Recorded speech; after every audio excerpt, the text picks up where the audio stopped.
जय माता दी दोस्तों, स्वागत है आपका हमारे YouTube चैनल में।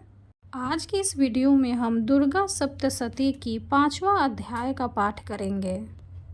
इसमें हम देवताओं द्वारा देवी की स्तुति चंड मुंड के मुख से अंबिका के रूप की प्रशंसा सुनकर शुंभ का उनके पास दूत भेजना और दूत का निराश लौटना, इसके बारे में जानेंगे। आइए शुरू करते हैं। श्री दुर्गाय नमः। ओम। इस उत्तर चरित्र के रुद्र ऋषि हैं, महासरस्वती देवता है, अनुष्टुप छंद है, भीमा शक्ति है, भ्रामरी बीज है, सूर्य तत्व है और सामवेद स्वरूप है। महासरस्वती की प्रसन्नता के लिए उत्तर चरित्र के पाठ में इसका विनियोग किया जाता है, जो अपने कर कमलों में घंटा, शूल, हल, शंख, मूसल, चक्र, धनुष और बाण धारण करती है।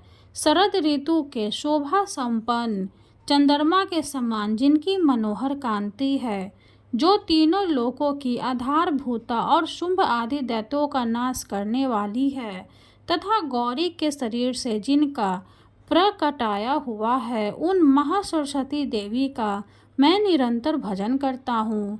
ऋषि कहते हैं, पूर्व काल में शुंभ और निशुंभ नामक असुरों ने अपने बल के घमंड में आकर सचीपति इंद्र के हाथ से तीनों लोकों का राज्य और यज्ञ भाग छीन लिए।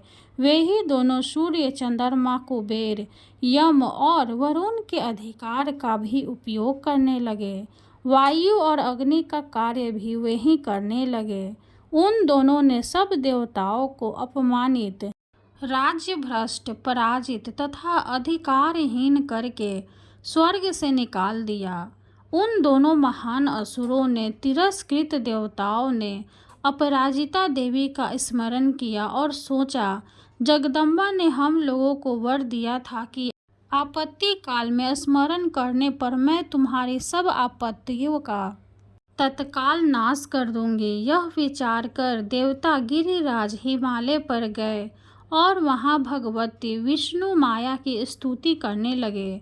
देवता बोले, देवी को नमस्कार है, महादेवी शिवा को सर्वदा नमस्कार है, प्रकृति एवं भद्रा को प्रणाम है। हम लोग नियम पूर्वक जगदम्बा को नमस्कार करते हैं, रौद्रा को नमस्कार है, नित्य गौरी एवं धात्री को बारंबार नमस्कार है, ज्योत्सनामयी चंद्र रूपिणी एवं सूक्ष्म स्वरूपा देवी को सतत प्रणाम है, शरणागतों का कल्याण करने वाली वृद्धि एवं सिद्धि रूपा देवी को हम बार बार नमस्कार करते हैं, राक्षसों की लक्ष्मी, राजाओं की लक्ष्मी तथा सर्वाणी शिव पत्नी स्वरूपा आप जगदम्बा को बार बार नमस्कार है।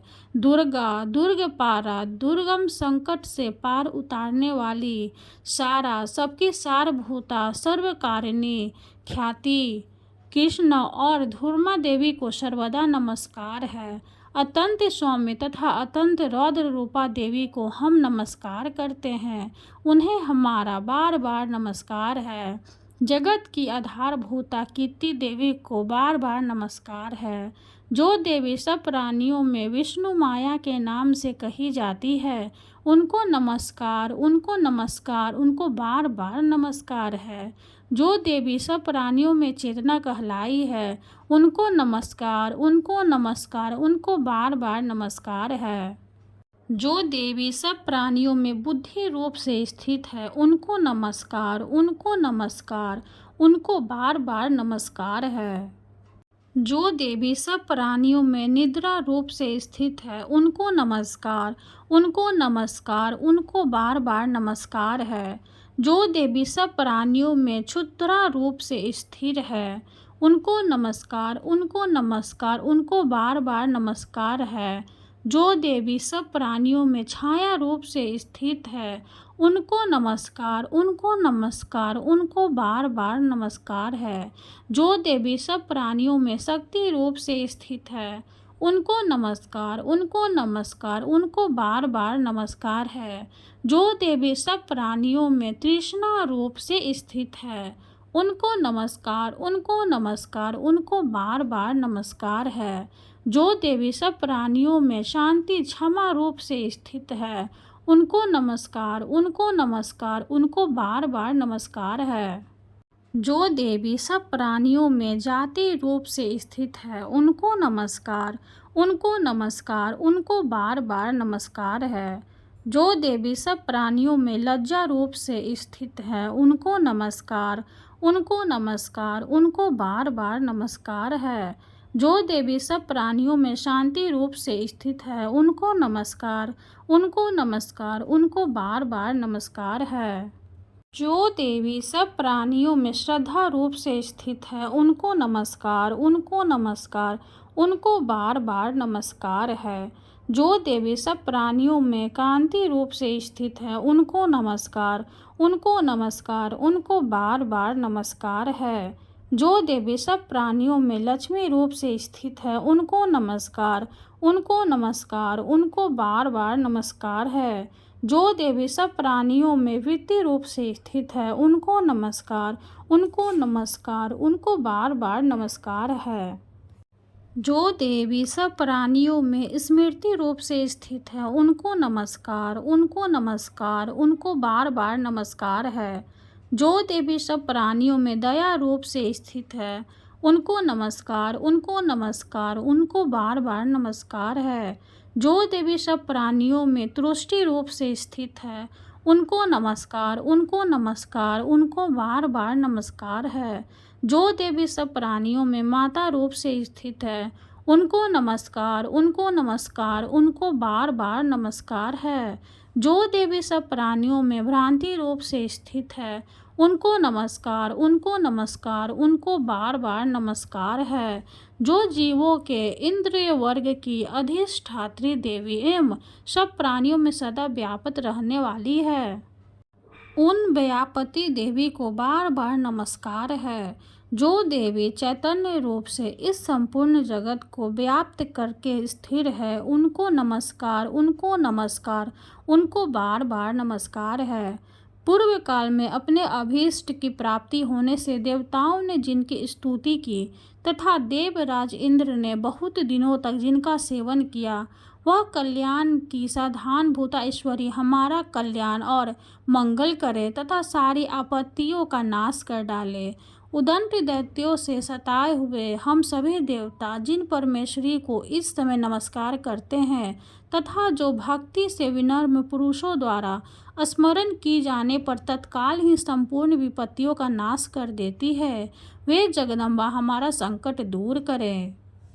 ऋषि कहते हैं, राजन, इस प्रकार जब देवता स्तुति कर रहे थे, उस समय पार्वती देवी गंगा जी के जल में स्नान करने के लिए वहां आई। उन सुंदर भौं वाली भगवती ने देवताओं से पूछा, आप लोग यहाँ किसकी स्तुति करते हैं? तब उन्हीं के शरीर कोश से प्रकट हुई शिवा देवी बोली, शुभ दैत्य से तिरस्कृत और युद्ध में निशुंभ से पराजित हो यहाँ एकत्र हुए ये समस्त देवता यह मेरी ही स्तुति कर रहे हैं। पार्वती जी के शरीर कोश से अंबिका का प्रादुर्भाव हुआ था, इसलिए वे समस्त लोकों में कौशिकी कही जाती है। कौशिकी के प्रकट होने के बाद पार्वती देवी का शरीर काले रंग का हो गया, अतः वे हिमालय पर रहने वाली कालिका देवी के नाम से विख्यात हुई। तदंतर शुंभ निशुंभ के भित्य चंड मुंड वहां आए और उन्होंने परम मनोहर रूप धारण करने वाली अंबिका देवी को देखा। फिर वे शुंभ के पास जाकर बोले, महाराज, एक अत्यंत मनोहर स्त्री है जो अपनी दिव्य क्रांति से हिमालय को प्रकाशित कर रही है। वैसा उत्तम रूप कहीं किसी ने भी नहीं देखा होगा। असुरेश्वर, पता लगाइए वह देवी कौन है और उसे ले लीजिए। स्त्रियों में तो वह रत्न है, उसका प्रत्येक अंग बहुत ही सुंदर है तथा वह अपने श्री अंगों की प्रभा से संपूर्ण दिशाओं में प्रकाश फैला रही है। दैत्यराज, अभी वह हिमालय पर ही मौजूद है, आप उसे देख सकते हैं। प्रभु, तीनों लोकों में मणि, हाथी और घोड़े आदि जितने भी रत्न हैं, वे सब इस समय आपके घर में शोभा पाते हैं। हाथियों में रत्नभूत ऐरावत, यह पराजित का वृक्ष और उच्चैः श्रवा घोड़ा, यह सब आपने इंद्र से ले लिया है। हंसों से जुता हुआ यह विमान भी आपके आगमन में शोभा पाता है। यह रत्नभूत अद्भुत विमान जो पहले ब्रह्मा जी के पास था, अब आपके यहाँ लाया गया है। यह महापद नामक निधि आप कुबेर से छीन लाए हैं। समुद्र ने अभी आपको किजकिलनी नाम की माला भेंट की है, जो केसरों से सुशोभित है और जिसके कमल कभी कुमलाते नहीं हैं। सुवर्ण की वर्षा करने वाला वरुण का छत्र भी आपके घर में शोभा पाता है, तथा यह श्रेष्ठ रथ जो पहले प्रजापति के अधिकार में था, अब आपके पास मौजूद है। दैत्येश्वर मृत्यु की उत्क्रांतिदा नाम वाली शक्ति भी आपने छीन ली है, तथा वरुण का पास और समुद्र में होने वाले सब प्रकार के रत्न आपके भाई निशुंभ के अधिकार में है। आपने भी स्वतः शुद्ध किए हुए 2 वस्त्र आपकी सेवा में अर्पित किए हैं। दैत्यराज, इस प्रकार सभी रत्न आपको एकत्र कर लिए हैं। फिर जो यह स्त्रियों में रत्न रूप कल्याणमयी देवी है, इसे आप क्यों नहीं अपने अधिकार में कर लेते? ऋषि कहते हैं, चंडमुंड का यह वचन सुनकर शुंभ ने महादैत्य सुग्रीव को दूत बनाकर देवी के पास भेजा और कहा, तुम मेरी आज्ञा से उसके सामने ये बातें कहना और ऐसा उपाय करना जिससे प्रसन्न होकर वह शीघ्र ही यहाँ आ जाए। वह दूत पर्वत के अत्यंत रमणीय प्रदेश में जहाँ देवी मौजूद थी गया और मधुर वाणी में कोमल वचन बोला। दूत बोला, देवी, दैत्यराज शुंभ इस समय तीनों लोकों के परमेश्वर है। मैं उन्हीं का भेजा हुआ दूत हूँ और यहाँ तुम्हारे पास आया हूँ। उनकी आज्ञा सदा सब देवता एक स्वर से मानते हैं, कोई उसका उल्लंघन नहीं कर सकता। वे संपूर्ण देवताओं को परास्त कर चुके हैं। उन्होंने तुम्हारे लिए जो संदेश दिया है उसे सुनो। संपूर्ण त्रिलोकी मेरे अधिकार में है, देवता भी मेरे आज्ञा के अधीन चलते हैं। संपूर्ण यज्ञों के भागों को मैं ही पृथक पृथक भोगता हूँ। तीनों लोकों में जितने श्रेष्ठ रत्न हैं वे सब मेरे अधिकार में हैं। देवराज इंद्र का वाहन ऐरावत जो हाथियों में रत्न के समान है, मैंने छीन लिया। क्षीर सागर का मंथन करने से जो अश्वरत्न उज्जैन शवा प्रकट हुआ था, उसे देवताओं ने मेरे पैरों पर कर समर्पित किया है। सुंदरी, उनके सिवा और भी जितने रत्नभूत पदार्थ देवताओं, गंधर्वों और नागों के पास थे, वे सब मेरे ही पास आ गए हैं। देवी, हम लोग तुम्हें संसार की स्त्रियों में रत्न मानते हैं, अतः तुम हमारे पास आ जाओ, क्योंकि रत्नों का उपभोग करने वाले हम ही हैं। कट्टा छून वाली सुंदरी, तुम मेरी या मेरे भाई महापराक्रमी निशुंभ की सेवा में आ जाओ, क्योंकि तुम रत्न स्वरूपा हो। मेरा वरण करने से तुम्हें तुलना रहित महान ऐश्वर्य की प्राप्ति होगी। अपनी बुद्धि से यह विचारक तुम मेरी पत्नी बन जाओ। ऋषि कहते हैं, दूत के यूँ कहने पर कल्याणमयी भगवती दुर्गा देवी, जो इस जगत को धारण करती है, मन ही मन गंभीर भाव से मुस्काई और इस प्रकार बोली। देवी ने कहा, दूत, तुमने सत्य कहा है, इसमें तनिक भी मिथ्या नहीं है। शुंभ तीनों लोकों का स्वामी है और निशुंभ भी उसी के समान पराक्रमी है, किंतु इस विषय में मैंने जो प्रतिज्ञा कर ली है उसे मिथ्या कैसे करूं? मैंने अपनी अल्प बुद्धि के कारण पहले से जो प्रतिज्ञा कर रखी है उसे सुनो। जो मुझे संग्राम में जीत लेगा, जो मेरे अभिमान को चूर्ण कर देगा तथा संसार में जो मेरे समान बलवान होगा, वही मेरा स्वामी होगा। इसलिए शुंभ अथवा महादैत्य निशुंभ स्वयं ही यहाँ पधारे और मुझे जीतकर शीघ्र ही मेरा पानी ग्रहण कर ले। इसमें विलंब की क्या आवश्यकता है? दूत बोला, देवी, तुम घमंड में भरी हो, मेरे सामने ऐसी बातें न करो। तीनों लोकों में कौन ऐसा पुरुष है जो शुंभ निशुंभ के सामने खड़ा हो सके? देवी, अन्य देवताओं के सामने भी सारे देवता युद्ध में नहीं ठहर सकते। फिर तुम अकेली स्त्री होकर कैसे ठहर सकती हो?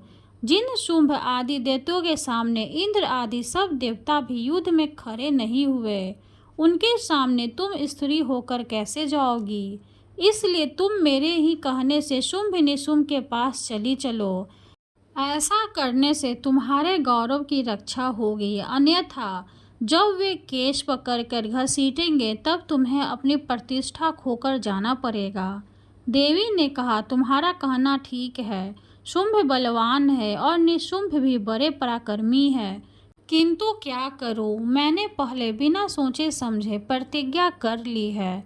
अतः अब तुम जाओ, मैंने तुमसे जो कुछ कहा है वह सब दैत्यराज से आदर पूर्वक कहना, फिर वे जो उचित जान पड़े करे। इस प्रकार श्री मार्कंडेय पुराण में सावर्णिक मनवंतर की कथा के अंतर्गत देवी महात्म्य में देवी दूत संवाद नामक 5वां अध्याय पूरा हुआ। बोलो जय माता दी। वीडियो अगर अच्छी लगे तो लाइक कर दे, चैनल को सब्सक्राइब कर दे और कमेंट में जय माता दी जरूर लिखे। धन्यवाद।